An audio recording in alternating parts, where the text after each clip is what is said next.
Hey y'all, so yesterday I finished reading The Rest of Us Just Live Here by Patrick Ness. It came out in November of 2015, so it's fairly recent, and it was one that I just stumbled upon at the library. I do that a lot for the books that I read. I like to check the new section where they all have a little sticker because then I know that it's new, and so it's exciting. I'm reading something that's fresh. So at first I didn't really like this book. It took me a long time to actually enjoy it. I even almost stopped reading when I got to page 53 because I was like, I'm 53 pages in and not interested. So something that threw me off about this book, a little blurb on the inside flap says, "What if you aren't the chosen one?" And so something that was strange to me at the beginning of each chapter, it gives a little blurb. I don't know how well you can see that with the lighting. It gives a little blurb that has to do with what the chosen kids are doing, and then it goes into the story about these regular kids, the ones who just live here. And so that was really hard for me to understand for a lot of the time. I kept waiting for the two storylines to mix. So there's the chosen one kids that fight all the weird supernatural things that are going on, but then there's the regular ordinary kids who live regular ordinary day-to-day lives and deal with their own regular ordinary problems. And they're the main characters, but I kept waiting for the two stories to mesh and become one. That never really happened. So that was part of why I was a little bit confused. I wish I had known that there was this dual storyline that only crossed sometimes when I started the book. But I ended up really, really enjoying this book. Like I said, the ordinary kids live ordinary lives. They deal with very real things. They're teenagers, so they deal with parent drama, figuring out themselves, figuring out their friendships, understanding where they fit in their own world, in their little niche of the world, and also trying to understand their future because they're all seniors in high school and about to graduate. But the main character, the narrator, Mikey, he has anxiety, which is caused by these other things going on in his life. His mom is a politician, his sisters had eating disorders, their dad is wow. And so he has these horrible anxiety problems, and it starts to become a big issue in the book. And it was interesting to read it from him as a narrator. He gets stuck in what he calls loops, where he'll continuously wash his hands or brush his teeth, and he can't stop doing it because he has to do it right, even though he doesn't know what right is. I found that very interesting and very, very real. I think that mental illnesses are something that are finally being talked about more in our society, where a lot of the time it's been very quiet. And I love when novels address things like that and are addressing current issues in the world today. Like this one does, because anxiety, I feel like a lot of people suffer from anxiety. It might just be one or two times in your life where you feel incredibly anxious to the point where it's debilitating, and other people deal with anxiety on a day-to-day basis. But I think that at some point, anxiety to the part that it's a problem is a very real thing. But in the last third of the book, Mikey ends up talking to a therapist that he's talked to before in the past when his anxiety was bad. And I just love what she said, and so I wanted to read a little bit of it. He tells her that he hates himself, and he hates that he has to come to her for help. And she's trying to explain to him that coming to help means that you're taking steps in the right direction. That's a good thing, and he just sees it as weakness. But she finally suggests putting him on medication. And he just says medication. And she goes, "Medication is a failure?" He says, "The biggest one. Like I'm so broken, I need medical help." And this is her response.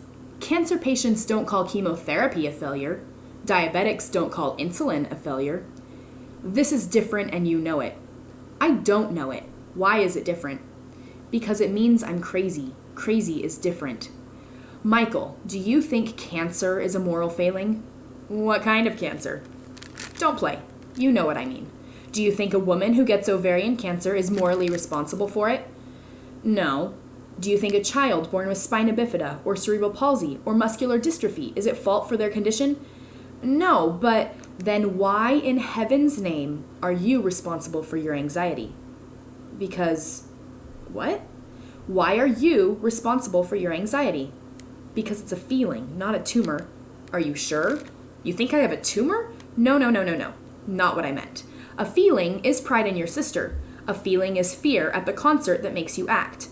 A feeling is embarrassment or shame. A feeling may or may not be true, but you still feel it. And anxiety is a tumor on your feelings? Feelings don't try to kill you, even the painful ones. Anxiety is a feeling grown too large, a feeling grown aggressive and dangerous. You're responsible for its consequences, you're responsible for treating it. But Michael, you're not responsible for causing it. You're not morally at fault for it, no more than you would be for a tumor. You realize I'm now going to obsess about having a tumor. I'm sorry, ill-chosen words. But if you're going to obsess about something, obsess about your obsession being a treatable disorder. Obsess about it not being a failure of something you've done or something you didn't do or some intrinsic value as a person that you fail to have. Medication will address the anxiety, not get rid of it, but reduce it to a manageable level, maybe even the same level as other people.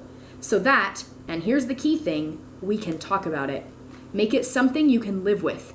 You still have work to do, but the medication lets you stay alive long enough to do that work. Isn't it possible to think of this as a success? I never wanted to go back on it. You told me just now, just today, that you'd rather be dead than have to go through this much longer. I take that seriously. I don't think your suffering is fake. I don't think these feelings about wanting it to end are fake. I don't think your self-hatred is fake. So why do you think it's fake? I don't. Don't you? Doesn't a part of you think you're making a big deal out of not very much? That if you were somehow not so weak, you could be happy and free just like everyone else? Kind of. You came to me because you wanted my help, yes? Yes. Then here's my help. 1, your anxiety is genuine and a very painful problem, not one you're making up. 2, you're not morally responsible for causing it. It's nothing you did or failed to do that makes it happen. 3, medication will help treat it so that 4, you and I can talk about ways to help make life bearable, even livable. Will I have to be on it forever? Not if you don't want to. The decisions are entirely yours. I just loved that whole scene of the book, and that's actually probably the turning point where I decided that I truly did like this book. I love the way she phrases it because I think that people with anxiety or depression or other mental illnesses, they feel like they're at fault. They didn't do anything. They're not at fault. They have a sickness just like someone with diabetes or a tumor, just like she says. I wear glasses. Did I fail at something as a child? Should I have eaten more carrots or not gone out to play in the sun? No, I would still need glasses. My eyes just aren't as good as other people's. So I love what she says about anxiety. It's not a weakness. It's not something you did wrong. And it's treatable. So don't be ashamed of talking to someone so that you can deal with it or taking medication so that it's manageable. I love that.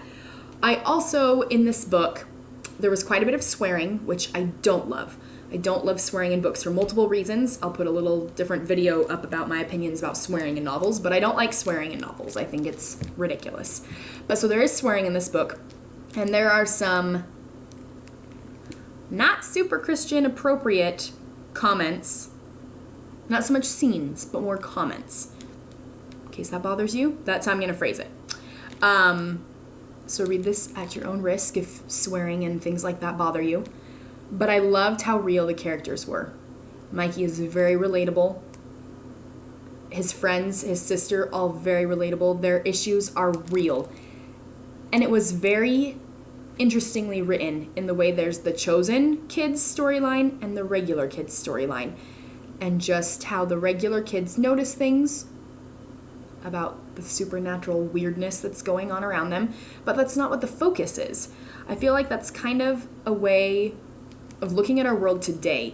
I cannot go out and stop a tornado or a tsunami or rescue all the homeless, but I can do little things in my own life that make a difference with the people that are in my life, and eventually it's like the ripple effect is I help someone, then they're able to help someone, and it continues on and on and on.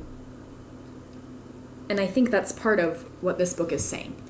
Just don't worry about trying to fix everything. Fix what you can, work on yourself. So I really did like this book. Again, it's called The Rest of Us Just Live Here, which is kind of what we're all going through.